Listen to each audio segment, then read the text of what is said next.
Hello, मैं हूं David Jeremiah. आपका स्वागत है द हॉल ऑफ प्रोफेसी में। क्या आप जानते हैं कि परमेश्वर के वचन के अनुसार कि मनुष्य के इस पृथ्वी पर राज्य करने के दिन तो खत्म होने पर हैं। अगर ये सच है, ये ज्ञान कि पृथ्वी का राज्य निश्चय जल्दी खत्म होने वाला है, कि यह आपको परेशान करता है, निराश करता है, या आप प्रोत्साहित होते हैं कि मसीह का महिमा का राज्य तो बहुत ही जल्दी शुरू होने वाला है। यदि हम पुराने नियम में दानियल की किताब को देखते हैं तो हम यहाँ पर एक स्वप्न के अर्थ को देखते हैं जो इतना सामर्थी था कि उसका अर्थ आज भी हम पर प्रभाव डालता है, क्योंकि ये स्वप्न तो इस संसार की जितनी भी सरकार हैं उनके अंत के बारे में हमें बताते जाता है। नबूकदनेस्सर एक स्वप्न के बारे में गड़बड़ी में और बहुत मुश्किल में आ गया था, और उसके कोई भी जादूगर या ज्योतिष उसके स्वप्न को और उसके अर्थ को नहीं बता पा रहे थे। लेकिन फिर उसके बाद एक नौजवान यहूदी आता है जो बेबीलोन में बंधुआई में लाया गया था, जिसके पास इस स्वप्न का अलौकिक अर्थ था।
और इसका अर्थ बहुत ही बुद्धिमानी के विवरण के साथ दिया गया। सोना, चांदी, पीतल और लोहे का।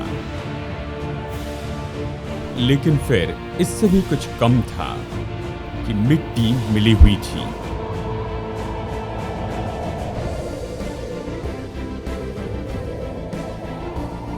ये प्रतिमा विचलित करने वाली थी, लेकिन सही अर्थ बताया गया। तो नबूकदनेस्सर के स्वप्न में इतनी बड़ी भविष्यवाणी की प्रतिमा किसकी थी? द क्लोसिस, बेबीलोन का एजेंट।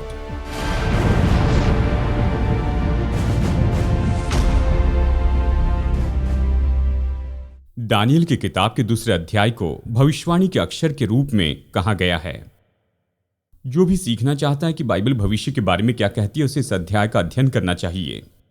यह अध्याय राजा नबूकदनेस्सर के स्वप्न पर आधारित है, जिसमें उसने एक बड़ी मूर्ति देखी। यह ऐसे पदार्थों से बनी थी जिनका मूल्य घटते जा रहा था, सिर से सीना और फिर जांग, पैर और उंगलियां। नबूकदनेस्सर के स्वप्न ने उसे पूरी तरह विचलित किया।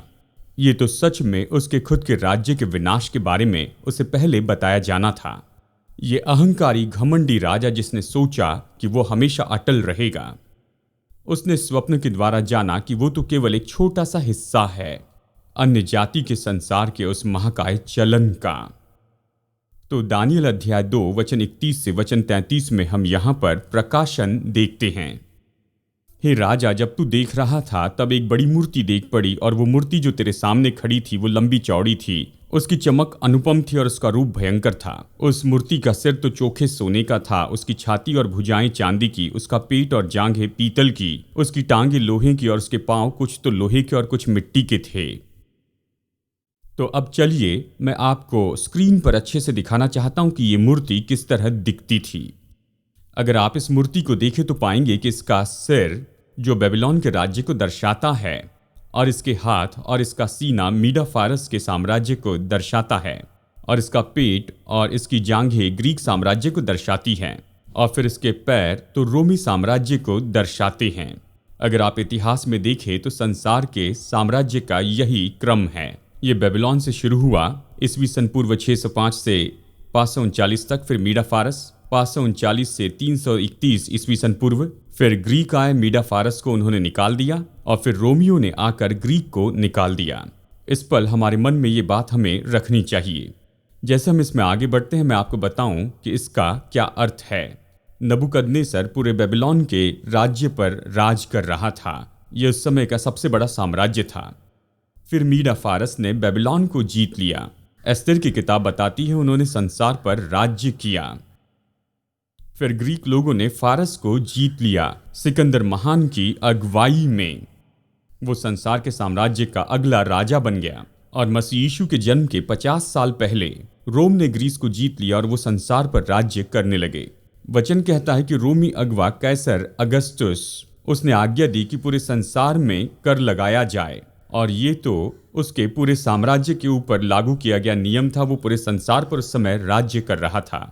अब सुनिए, राजा ने संसार के इन 5 साम्राज्य को देखा अपने स्वप्न में, और जैसे नबूकदनेस्सर ने अपने स्वप्न के अर्थ को दानियल से यहाँ पर सुना, यह ऐसा मानो वो अपने स्वप्न को फिर से जी रहा था। उसने इतनी बड़ी मूर्ति को देखा। वो नहीं जानता था कि इसका अर्थ क्या है, बस उसने देखा और ये उसके लिए इतनी बड़ी बात थी कि वो इसका अर्थ नहीं समझा। ये तो प्रकाशन था। आइए अब इसके अर्थ को देखते हैं। ये शुरू होता है दानियल अध्याय 2 वचन 34 से। दानियल ने राजा को बताया कि उसका स्वप्न क्या था और उसके बाद वो उसके अर्थ को समझाने लगता है। उसने पहले शुरू किया वचन 37 और वचन 38 में सोने के सिर के साथ। मैंने आपको बताया बाइबल अपना अर्थ बताने वाली किताब है, तो आइए देखते हैं कि इसका क्या अर्थ होता है। हे राजा, तू तो महाराजाधिराज है, क्योंकि स्वर्ग के परमेश्वर ने तुझको राज्य, सामर्थ, शक्ति और महिमा दी है। और जहाँ कहीं मनुष्य पाए जाते हैं वहां उसने उन सबों को और मैदान के जीव जंतु और आकाश के पक्षी भी तेरे वश में कर दिए हैं, और तुझको उन सब का अधिकारी ठहराया है। ये सोने का सिर तू ही है। यानी इस मूर्ति का जो सोने का सिर था वो तो नबूकदनेस्सर और बेबीलोन को दर्शाता था। और फिर हम वचन 39 देखते हैं। तेरे बाद एक राज्य और उदय होगा जो तुझसे छोटा होगा। अगर आपको याद होगा, बेलशाजर का वो भोज उस समय जब बेबीलोन पर हमला हुआ और उसे नाश किया और मीडा और फारस ने उसे हथिया लिया। यहाँ पर यही तो हो रहा था। इस मूर्ति के 2 हाथ थे, यानी एक मीडा के और एक फारस के। ये बेबीलोन के बाद आने वाले अगले राज्य को दर्शा रहा था और 200 साल तक इस राज्य ने राज किया। यानी ये तो मीडा और फारस का राज्य था। और वचन 39 में अभी तीसरे राज्य को देखते हैं। ग्रीस तो तीसरा राज्य है और तीसरा पीतल का सा राज्य होगा जिसमें सारी पृथ्वी आ जाएगी। मीडा फारस ने बेबीलोन को हरा दिया था और अब मीडा फारस को ग्रीस हराने वाले थे। और उस समय उनका जो अगवा था वो तो सिकंदर महान था, जिसने 12 साल तक राज्य किया और सच में पूरे संसार को जीत लिया। वो 33 साल की उम्र में मरा, अपने तंबू में रो रहा था कि अब संसार जीतने के लिए कुछ बाकी नहीं रहा। पेट और जांग जो कि पीतल की थी, बहुत से लोग ये सोचते हैं कि ये तो सिकंदर महान को दर्शाते हैं, जिसने पीतल की बनी हुई टोप, तलवार और झीलम का युद्ध में उपयोग किया था। फिर एक और राज्य है। सिकंदर ने 33 साल की उम्र तक राज्य किया और फिर ग्रीस को रोमी लोगों ने हरा दिया। वचन 40 कहता है, चौथा राज्य लोहे के तुल्य मजबूत होगा। लोहे से तो सब वस्तुएं चूर चूर हो जाती और पिस जाती है, इसलिए जिस भांति लोहे से सब कुचली जाती है, उसी भांति उस चौथे राज्य से सब कुछ चूर चूर होकर पिस जाएगा। इस मूर्ति के बारे में याद रखिए। बेबीलोन सोने का सिर है, हाथ और सीना मीडा फारस है, पेट और जांग तो ग्रीस है, और अब रोमी पैर और पैरों की उंगलियां हैं। और बाइबल हमें बताती है कि ये जो चौथा राज्य है, इसका नाम रोम नहीं बताया गया, लेकिन हम इतिहास का अध्ययन करके जानते हैं कि ये रोम है। मुझे याद है जब मैं स्कूल में पढ़ रहा था, मैं एक बहुत ही अच्छी स्कूल में पढ़ा हूँ। रोमन लीजियंस, रोम की लोहे की सेना याद है। रोम को जाना जाता है उसकी क्रूरता के लिए कि वो लोगों से लड़ते चले जाते थे, उनमें करुणा की कमी थी। और फिर दानियल ने अध्याय 7 में एक और सपना देखा और उसने रोमी साम्राज्य के बारे में सपने में देखा, और मैं आपको बताऊंगा कि उसने क्या कहा दानियल 7 और 23 में। फिर इसके बाद मैंने स्वप्न में दृष्टि की और देखा कि एक चौथा जंतु जो भयानक और डरावना है और बहुत सामर्थी और उसके बड़े बड़े लोहे के दांत हैं, वो सब कुछ खा डालता है और चूर चूर करता है, और जो बच जाता है उसे पैरों से रौंदता है। चौथा पशु तो पृथ्वी पर चौथा राज्य होगा। जो बाकी साम्राज्यों से अलग होगा वो तो सब कुछ खा देगा और जो बच जाएगा उसे पैरों से चूर चूर करेगा। तो दानियल नबूकदनेस्सर से यही कह रहा था। नबूकदनेस्सर ने स्वप्न में एक बहुत बड़ी मूर्ति को देखा था। दानियल ने कहा, स्वप्न के द्वारा परमेश्वर तुम्हें यही बताना चाहता है, तुम सोने का सिर हो, लेकिन बहुत ही जल्दी तुम्हारा राज्य खत्म होगा। मीडा फारस आकर तुम्हारा राज्य ले लेंगे और ये चला जाएगा। नबूकदनेस्सर की अनंतकाल की इच्छा तो ये नहीं थी। और फिर फारसी दारा राज्य करेगा, और फिर मीडा फारस को एक और राज्य निकाल देगा, सिकंदर महान का राज्य। और फिर रोमी आकर ग्रीक को निकाल देंगे। और रोमी साम्राज्य तो ये आखिरी सबसे बड़ा साम्राज्य है जिसे हम जानते हैं संसार के इतिहास में।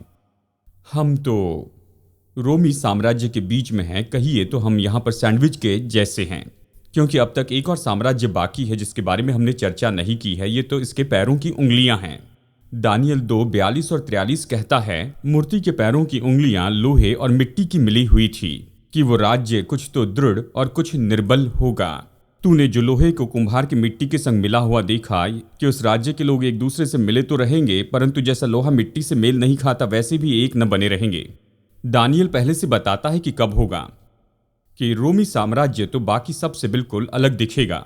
रोमी इतिहास में कभी ऐसा समय नहीं रहा कि वो विभाजित रहे और 10 राजाओं के साथ में राज्य किया। वो विभाजित थे पश्चिमी और पूर्व राज्यों में, लेकिन 10 भागों का रोम तो नहीं था, क्योंकि ये अब तक नहीं हुआ है। रोम को किसी राज्य ने नहीं हराया। अगर आप इतिहास को देखें तो ये कभी नहीं हुआ, दूसरों के जैसे नहीं। रोम का व्यापार बंद हो गया, ये पूरी तरह से गायब हो गया। बाइबल कहती है कि काफी समय के बाद ये फिर से जोड़ा जाएगा। और आपने मुझे पहले भी सुना है कि रोमी साम्राज्य को भविष्य में फिर से जोड़ दिया जाएगा, जो कि यूरोप में अभी चल रहा है, यूरोपियन यूनियन और यूरो डॉलर के द्वारा। और बाइबल यहाँ पर कहती है कि ये जो शुरू का रोमी साम्राज्य है और अंतिम रोमी साम्राज्य के बीच में बड़ा समय होगा। अभी हम इस समय उसमें जी रहे हैं। हम इस समय के बीच में जी रहे हैं जहां पहले रोमी साम्राज्य था और फिर से ये रोमी साम्राज्य जोड़ा जाएगा, जो कि भविष्य में होने वाला है। अब इस चित्र को मन में रखिए। देखिए, बाइबल हमें बताती है कि अभी भी एक ऐसा बड़ा साम्राज्य आने वाला है, और ये राज्य इसलिए आने वाला है क्योंकि बाकी जो साम्राज्य हैं वो तो असफल रहे हैं। और इस कहानी का बाकी भाग है ये तो मसीह का अंतिम राज्य। दानियल 2:44 ये कहता है, उन राजाओं के दिनों में स्वर्ग का परमेश्वर एक ऐसा राज्य उदय करेगा जो अनंत काल तक न टूटेगा और न वो किसी दूसरी जाति के हाथ में किया जाएगा, वरन वो उन सब राज्यों को चूर चूर करेगा। दानियल ने मसीह के अनंत काल के राज्य के बारे में बताया, जबकि वो उसे जानता भी नहीं था। और वो कहता है कि मसीह के राज्य में ये बातें होगी। 2 बातें होगी, गौर से सुनिए, कि एक पत्थर और एक पहाड़। इसे याद रखिए, वो मसीह के राज्य की ये तुलना बताता है, एक पत्थर और एक पहाड़। चलिए पहले पत्थर के बारे में देखते हैं, वचन 34 और 35 में। फिर तूने क्या देखा कि एक पत्थर ने बिना किसी के खोदे आप ही आप उखड़कर उस मूर्ति के पांव पर लगकर, जो लोहे के और मिट्टी के थे, उसको चूर चूर कर डाला। तब लोहा, मिट्टी, पीतल, चांदी और सोना भी सब चूर चूर हो गया, और धूपकाल में खलियानों के भूसे के समान हवा से ऐसे उड़ गए कि उनका कहीं पता न रहा, उनका कोई पता न चला। ये इस दर्शन का अंतिम भाग है। ये पत्थर उस मूर्ति से टकराने के बाद, ये कहता है ये पत्थर जो पहाड़ से लुढ़क कर आया और वो पहाड़ से लुढ़क कर यहाँ पर पशु के पैरों से टकराता है। बाइबल कहती है ये पत्थर पशु के पैर से टकराता है। पशु के पैर, जो कि इसका मतलब है ये तो भविष्य की बात है, जो अब तक नहीं हुआ लेकिन होगा, जबकि 10 रोमी साम्राज्य के राजा राज्य करेंगे। पहाड़ का वो पत्थर लुढ़क कर पशु के पैर को कुचल देगा और उस पशु के ऊपर से लुढ़क कर सब कुछ कुचलेगा। दूसरे शब्दों में, भविष्य में ऐसा कुछ होने वाला है जिसके कारण मनुष्य की सरकार पूरी तरह से दूर होगी। अब ये पत्थर कौन है? वचनों में 7 बार हमारे प्रभु को ये पत्थर कहा गया है। ये तो पत्थर है बल और मजबूती और अटलता का। मसीह वो चट्टान है जो एक दास के रूप में आ गया और इसराइल देश के लिए निश्चय ही लड़खड़ाने के लिए पत्थर बन गया। इसराइल इस पत्थर से टकरा कर टूट गए। ये वो चट्टान है जिस पर कलीसिया बनाई गई है और दूसरी बुनियाद को मनुष्य को नहीं रखनी है। मसीह ही वो चट्टान है जो कि मनुष्य के लिए इस तरह से लाई गई है, जो सब कुछ चकनाचूर करता है, और एक दिन इस संसार के सारे राज्य को उस पत्थर का राज्य चूर चूर करेगा, जो चट्टान प्रभु यीशु मसीह है। ये सब कुछ इतना बुरा होगा, ये इतना निराश करने वाला होगा, इतना हताश करने वाला होगा। वो सब सही किया जाएगा जब राजाओं का राजा, प्रभुओं का प्रभु कहेंगे कि काफी हुआ। और इस संसार के राज्य खत्म हो जाएंगे। यहाँ पर पहाड़ है, एक पत्थर है और एक पहाड़ भी है। पहाड़ के बारे में वचन 35 में बताया गया है। वो पत्थर जो मूर्ति पर लगा था वो बड़ा पहाड़ बनकर सारी पृथ्वी में फैल गया। दूसरे शब्दों में प्रभु यीशु मसीह आएंगे, संसार के साम्राज्य को खत्म करेंगे और वो हो जाएंगे। ये पहाड़ जो सारी पृथ्वी में फैल गया है उसका राज्य सीमा से सीमा तक होगा, युग से युग तक होगा और संसार में सब कुछ वो भर देगा। अब मैं आपको 4-5 बातें बताना चाहता हूं इस राज्य के बारे में जो कि वचन के इस भाग में हम देखते हैं। शायद आप इसकी थियोलॉजी को न समझे तो आप इसे नहीं समझ पाएंगे। एक बड़ा मतभेद इस पर चलता है कि कैसे ये साम्राज्य खत्म हो गए। बहुत से लोग सिखाते हैं कि हमें इस राज्य को अभी बनाना है, अगर हम मेहनत करेंगे तो निश्चय संसार को सुंदर बनाएंगे और ये इतना अच्छा हो जाएगा कि निश्चय ही यीशु वापस आ जाएंगे। मैं इस प्रोजेक्ट पर आपको अपनी रिपोर्ट यहाँ देना चाहता हूँ। हम बेहतर नहीं हो रहे हैं, बदतर हो रहे हैं। बाइबल में ऐसा कोई सबूत नहीं है कि मसीह का जो आने वाला राज्य है वो तो इतना धीमा होगा कि वो धीरे धीरे निर्माण होते जाएगा, लेकिन ये तो इसका बिल्कुल उल्टा ही होगा। आप इस कहानी से इन बातों को सीख सकते हैं। सबसे पहले आने वाला राज्य तो अलौकिक राज्य होगा। दानियल 2 कहता है एक पत्थर बिना किसी के खोदे, वो पत्थर जो बिना किसी के खोदे है वो आएगा। ये बिना किसी के खोदे होगा, ये तो क्या बताता है? बिना हाथों के मतलब मसीह का राज्य तो मनुष्यों के द्वारा नहीं बनाया है। ये केवल अलौकिक ही नहीं लेकिन अचानक आने वाला है। मसीह का राज्य अचानक आएगा, ये धीरे धीरे नहीं होगा लेकिन एक पल में होगा। पृथ्वी के राज्य एक राज्य से दूसरे राज्य में बदलते गए, लेकिन परमेश्वर का राज्य अचानक आएगा। ये तो स्वर्ग से उदय होगा और ये अचानक आ जाएगा। और हर एक वचन जो मसीह यीशु के दूसरे आगमन के बारे में बताते हैं वो खास करके बताते हैं कि वो बिना चेतावनी से आएंगे। प्रभु आएंगे जैसे रात को चोर आता है। ये अलौकिक है, ये अचानक आएगा और ये मजबूत राज्य है। दानियल 2:35 कहता है तब लोहा, मिट्टी, पीतल, चांदी और सोना भी सब चूर चूर हो गए। ये इस बात की सच्चाई है कि जैसे ये राज्य एक के बाद एक आते चले गए जो उनके पहले के राज्यों को लेते चले गए, और जैसे थोड़ा थोड़ा करके ये राज्य घटते चले गए। जैसे आप इस सूची में देखते हैं, जो सोने का राज्य था आगे जाकर वो चांदी का राज्य हो जाता है, और फिर सोने और चांदी का जो राज्य था वो आगे जाकर घटकर पीतल का राज्य होता है। बाइबल कहती जब ये पत्थर आएगा तो इन सबको नाश कर देगा। हर तरह की बातें जो कि मनुष्य ने यहाँ पर रखी, जो कि नाशमान है, जो कि इतनी असफल है, वो दूर की जाएगी जब प्रभु यीशु मसीह वापस आएंगे कि अपने राज्य को स्थापित करें। बाइबल हमें बताती है कि ये तो महान राज्य है। वो पत्थर जो मूर्ति पर लगा वो बड़ा पहाड़ बनकर सारी पृथ्वी में फैल गया। पत्थर जब पहाड़ से नीचे आया उसने अपना काम कर दिया और वो एक बड़ा पहाड़ बन गया, और एक बार फिर से वो बड़ा पहाड़ बन गया। उसने अपने राज्य को पूरी पृथ्वी पर फैला दिया। जकरिया भविष्यवक्ता कहता है तब यहोवा सारी पृथ्वी का राजा होगा, और उस दिन एक ही यहोवा और उसका नाम भी एक ही माना जाएगा। मसीह इस पृथ्वी के राज्य को पूरी तरह खत्म कर देंगे और सारे अधिकार को वो अपने ही महान हाथों में लेंगे। वो इस पृथ्वी को भर देंगे अपनी उपस्थिति, अपने सामर्थ्य और अपनी महिमा से। जैसे प्रार्थना है तेरा राज्य आए, तेरी इच्छा जैसे स्वर्ग में पूरी होती वैसे पृथ्वी पर भी हो, और निश्चय ही इस प्रार्थना का उत्तर मिलेगा। और फिर ये सफल राज्य है। ये अलौकिक है, अचानक है, मजबूत है, महान है और ये सफल है। उन राजाओं के दिनों में स्वर्ग का परमेश्वर एक ऐसा राज्य उदय करेगा जो अनंत काल तक न टूटेगा और वो सदा स्थिर रहेगा। जब दानियल ने नबूकदनेस्सर को उसका स्वप्न बताया और उसका अर्थ बताया तो उसने संसार के इतिहास बताया, बेबीलोन से लेकर मसीह यीशु के आगमन तक। इसलिए यह स्वप्न महत्वपूर्ण है। बाइबल की सारी भविष्यवाणी इस बड़े स्वप्न की बाकी सारी जगहों में आ जाती है। तो दानियल ने अपना काम कर दिया, उसने राजा के स्वप्न का अर्थ बताया और यहाँ पर राजा अपने आप को संभालता है। और दानियल 2:45 कहता है इस रीति महान परमेश्वर ने राजा को बताया है कि इसके बाद क्या क्या होने वाला है। न स्वप्न में और न उसके फल में कुछ संदेह है। और इसके बाद में नबूकदनेस्सर ने जो किया ये कोई चौंकाने वाली बात नहीं है। वचन 46, उसने दानियल की स्तुति की। नबूकदनेस्सर राजा ने मुंह के बल गिरकर दानियल को दंडवत किया और आज्ञा दी कि उसको भेंट चढ़ाओ और उसके सामने सुगंध वस्तु जलाओ। उसने सोचा दानियल परमेश्वर है, आराधना करना चाहता था। दानियल का इससे कोई संबंध नहीं था।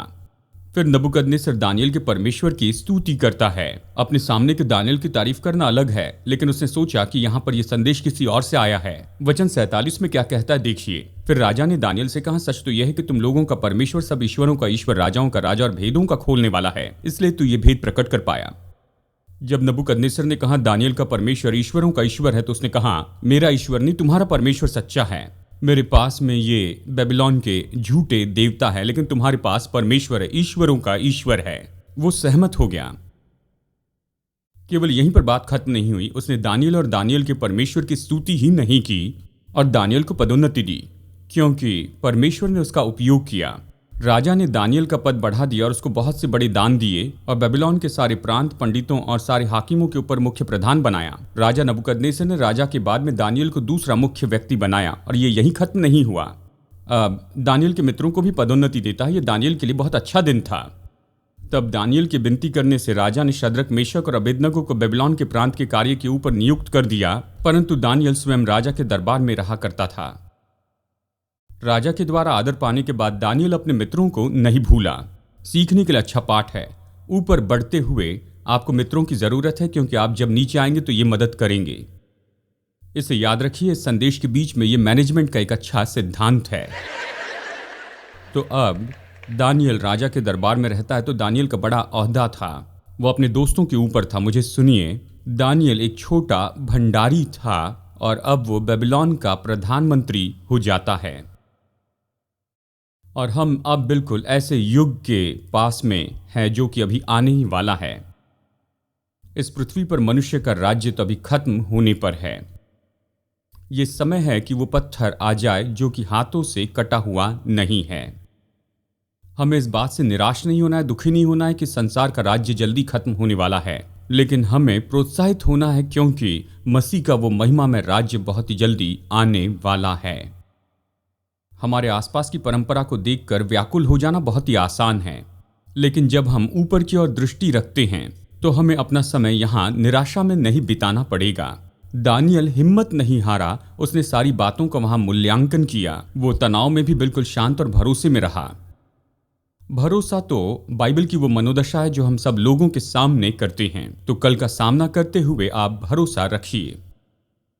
राजनीतिक क्षेत्रों में सेवा करते समय भरोसा रखिए। याद रखिए, आप प्रार्थना के द्वारा निश्चय ही प्रभाव लेकर आ सकते हैं। संकट के समय दानियल और उसके मित्रों ने स्वर्ग के परमेश्वर की ओर से दया मांगी थी, और उसके कारण क्या हुआ ये पूरा अध्याय हमें बताता है। आप कहेंगे मैं कुछ भी नहीं कर सकता हूं। आप हमारे देश के लिए प्रार्थना कीजिए, जहां पर आपको इतने बड़े सामर्थ्य में ऊपर पदोन्नति दी गई है। प्रार्थना ये आखिरी उपाय नहीं है, इसे तो हमारा पहला उपाय होना चाहिए। तो भरोसा रखिए। जब आप राजनीतिक क्षेत्र में सेवा करते हैं, जब आप वोट डालते हैं, भरोसा रखिए। यदि इलेक्शन आपके तरीके से नहीं हुए हैं या फिर कोर्ट का निर्णय आपको पसंद नहीं, तो याद रखिए परमेश्वर पर प्रभाव नहीं पड़ता है। प्रभु राजाओं का अस्त करते हैं और प्रभु ही राजाओं का उदय करते हैं। जब पृथ्वी पर मुश्किलें और विपत्तियों की खबर सुनते हैं तो भरोसा रखिए कि स्वर्ग में प्रभु हैं। संसार की बातों के कारण निराश हो जाते हैं तो हिम्मत मत हारिए, क्योंकि प्रभु ऐसा राज्य स्थापित करने वाले हैं जो कभी नाश होने वाला नहीं है। जब सोचते हैं सब खो दिया, तो फिर से सोचिए। न स्वप्न में और न उसके फल में कुछ संदेह है। दानियल ने कहा, हम पूरे स्क्रिप्ट को पहले से ही जानते हैं और हम अंत को भी समझते हैं। दानियल 2 का अध्ययन करने के बाद अब हम जानते हैं कि एक अलौकिक ऐसा भेद है। ये पूरे इतिहास का फ्रेमवर्क है। इसके निष्कर्ष को जानते हुए असुरक्षितता चली जाए, डर चला जाए। ये ऐसे दिन हैं जो कि साहस के लिए हैं। हमें यहाँ पर भरोसा करने के लिए बुलाया है। उसने हम में भला काम शुरू किया है। ये समय है कि हम प्रार्थना करें कि तेरा राज्य आए।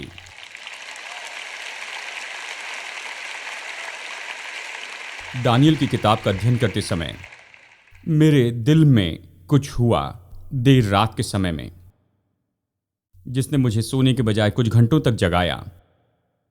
मैंने दानियल की किताब में परमेश्वर के संदर्भों को उस समय में देखा। मैंने अपने नोटपैड को निकाला और दानियल के पहले अध्याय से सब कुछ लिखता चला गया। भाइयों और बहनों, दानियल की किताब में परमेश्वर के बारे में 117 ऐसे संदर्भ बताए हैं। अगर आप और कुछ न करें, बस प्रतिदिन इसे पढ़ते चले जाएं, रेखांकित करते जाएं, आप जिस किसी बात की चिंता करते हैं उसमें से पार हो सकते हैं। तो मैंने ये सोचा कि इस संदेश के अंत में आपको एक छोटा सैंपल दूं और ये बताऊं ये क्या है। यहाँ ये तो परमेश्वर के संदर्भ हैं। ये तो दानियल के अध्याय 2 से हैं। ये कुल मिलाकर 20 हैं और मैं एक के बाद एक इसे पढ़ता हूं। दानियल का परमेश्वर कौन है? वो स्वर्ग का परमेश्वर है जिससे दानियल और उसके मित्रों ने भेद के बारे में दया मांगी थी। वो प्रभु है, वो भेदों को प्रकट करने वाला है। वही परमेश्वर जिसका नाम दानियल सदा सदा के लिए धन्य कहता है। वो बुद्धि और सामर्थ का परमेश्वर है। वही समय और ऋतुओं को बदलने वाला परमेश्वर है।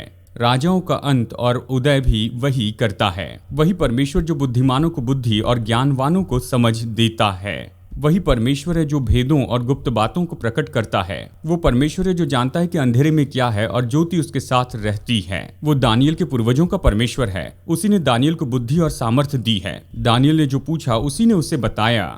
उसी ने दानियल पर राजा नबूकदनेस्सर की मांग प्रकट की। वो दानियल के पूर्वजों का परमेश्वर है। वो स्वर्ग का परमेश्वर है जिसने नबूकदनेस्सर को राज्य, सामर्थ, शक्ति और महिमा दी। वही परमेश्वर है जिसने नबूकदनेस्सर को मनुष्यों, मैदान के पशुओं और आकाश के पक्षियों पर राज्य करने दिया। वो ऐसा परमेश्वर है जो ऐसा राज्य स्थापित करेगा जिसका अंत न होगा और वो कभी अन्य जाति को नहीं दिया जाएगा। और वही तो वो पहाड़ का पत्थर है जो हाथों से काटा नहीं गया। वही परमेश्वर है जिसने राजा नबूकदनेस्सर को बताया कि इसके बाद क्या क्या होने वाला है।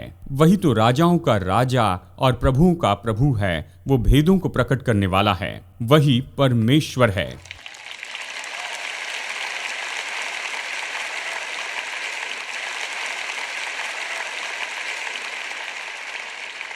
हाँ, हम इन बातों के कारण निराश हो सकते हैं जो हमारे छोटे ग्रह पर होती हैं और इस बड़े संसार में हमारे भाग में जो होती हैं। लेकिन ये मत भूलिए, हमारा अद्भुत परमेश्वर है और वो नियंत्रण करते हैं। हम इस सच्चाई में विश्राम कर सकते हैं और हम जानते हैं कि सब कुछ कहाँ पर जा रहा है। और ये तो ऐसा नहीं होगा कि अंत की शुरुआत होगी, ये तो शुरुआत की शुरुआत होगी। जब भी अंतिम समय के बारे में सुनते हैं तो आप निराश और हताश मत होइए, क्योंकि अंतिम समय का मतलब है कि अच्छा समय आने वाला है।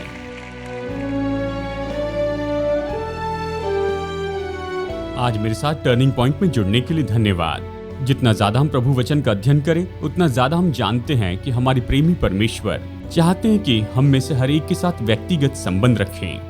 यदि आप परमेश्वर के साथ ये संबंध शुरू करना चाहते हैं तो पहला कदम है कि पापों से पश्चाताप करें और प्रभु यीशु मसीह को अपना उद्धारकर्ता और प्रभु बनाइए। जब आप निर्णय लेते हैं कि परमेश्वर के उद्धार का ये मुफ्त वरदान ले लेंगे तो मसीह यीशु में नई सृष्टि के रूप में परमेश्वर के साथ की आपकी यात्रा शुरू होती है। इसलिए यदि आज आपने विश्वास का ये कदम उठाया है तो मैं आपको प्रोत्साहित करता हूँ कि दूसरे विश्वासियों को अपना निर्णय बताइए, भरोसेमंद सेवकाई में या लोकल चर्च में बताइए और अपने इस नए विश्वास में निरंतर आप बढ़ते चले जाइए। प्रभु आशीष दे जैसे आप प्रभु के साथ चलना शुरू किए हैं। और मैं आशा करता हूँ अगली बार मुलाकात होगी यहीं पर टर्निंग पॉइंट में।